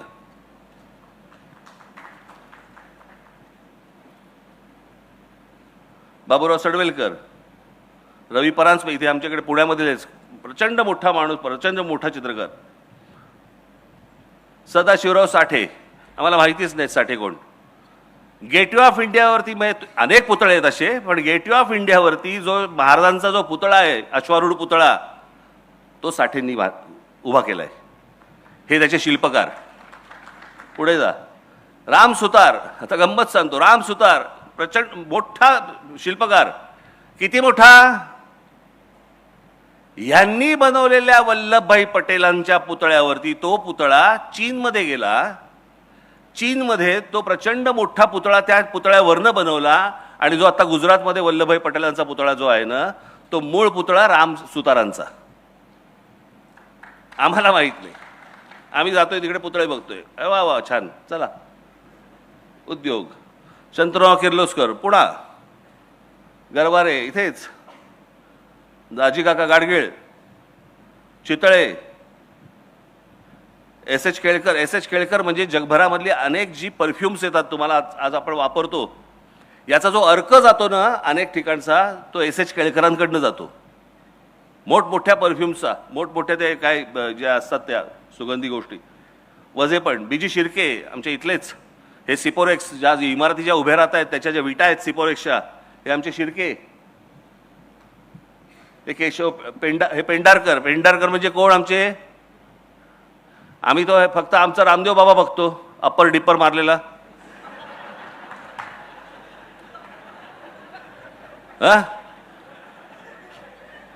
ते ट्रकवाले येतात ना अप्पर डिप्पर मारतात, एक अप्पर एक डिप्पर चालू असतं त्याचं. हे विको वज्रदंतीचे मालक, जे आजपर्यंत आम्ही ऐकत आलो वज्रदंती विको वज्रदंती, हे विको वज्रदंतीचे मालक. पुढे वासुदेव कोलटकर. कसले? मी मध्यंतरी एक माहिती आहे मुलाखत दिली होती, त्याच्यामध्ये मी सांगितलं होतं आमची ठाण्याची मिसळ मामलेदारची इतकी तिखट असते, ती इतकी तिखट असते की जेव्हा तुम्ही पैसे भरायला जाता त्याला एक माणूस पॅन्ट खाली करून कैलास जेवण लावून देतो.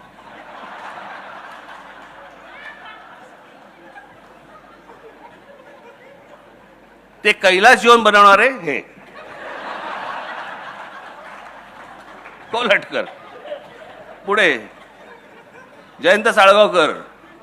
कॅलेंडर हे घराघरामध्ये वेगवेगळ्या भाषांमध्ये आणणं हे जयंतरावांनी केलं. केसरी पाटील, मराठी माणसाला जग दाखवलं. ही ती माणसं. केसरी टूर्स अँड ट्रॅव्हल्स. आणि हे राजा पाटील, राजा राणी ट्रॅव्हल्स, दोघे भाऊ, सख्खे भाऊ. सुभाष दांडेकर.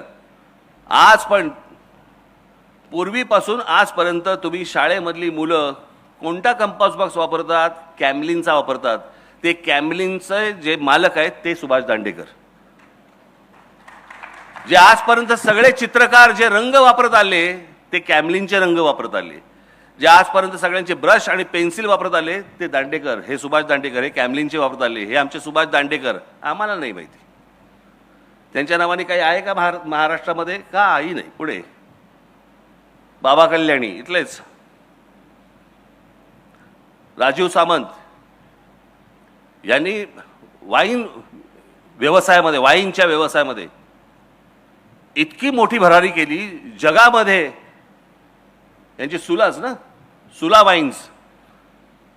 अनेक लोक आज वाईन क्षेत्रामध्ये वाईनरीजमध्ये आहेत, अनेक जण आहेत, परंतु वाईन हे मोठं केलं सगळं प्रकरण हे राजू सामंत यांनी. पुढे आनंद देशपांडे, विठ्ठल कामत, रवी पंडित,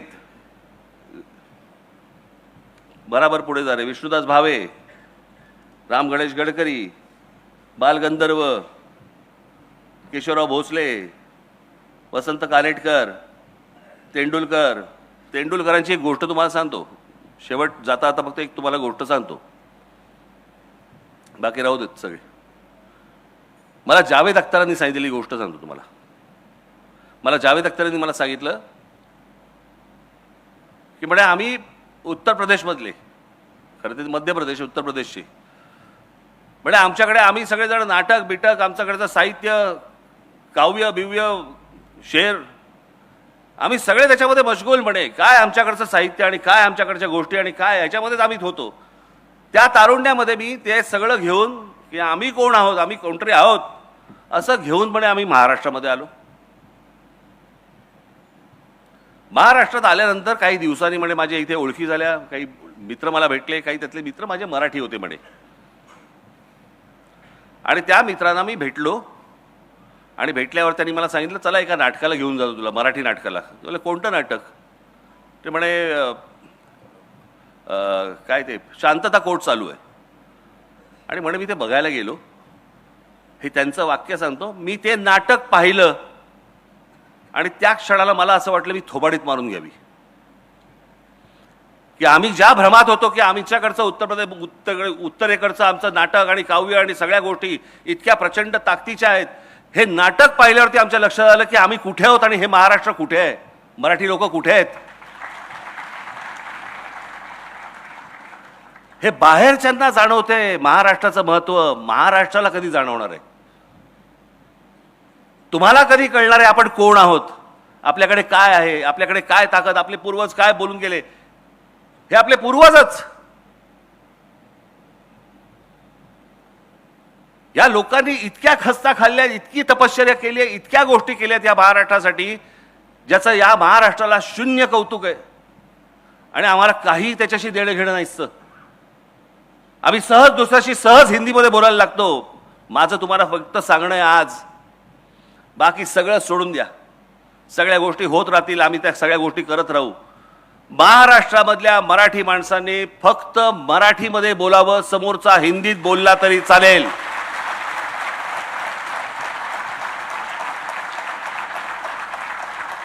तुम्हाला भांडायचंय मराठीत भांडा, समोरचा हिंदीत भांडू देत, तुम्ही मराठीत भांडा. जे तुम्हाला व्यक्त करायचंय ते मराठीमध्ये व्यक्त करा. समोरचे झक मारत मराठीमध्ये बोलायला लागतील.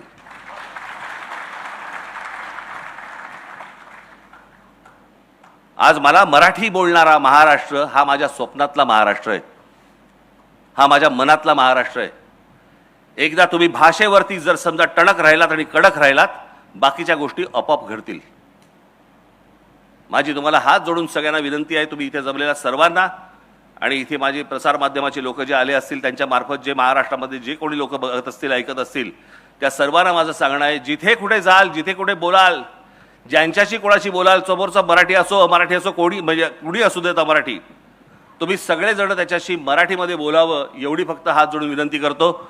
आज रोहितराव मला तुम्ही आज इथे बोलवलं, मला माहिती नाही मी किती वेळ बोललो, बोलण्याच्या ओघात जरा जास्ती बोललो असेल, परंतु समजून घ्या माझं म्हणणं काय ते. आणि त्याप्रमाणे मला असं वाटतं याच्या पुढचा महाराष्ट्र आपण सगळेजण घडू ही एक इच्छा व्यक्त करतो आणि आपण सर्वांची मी रजा घेतो. धन्यवाद. जय हिंद, जय महाराष्ट्र.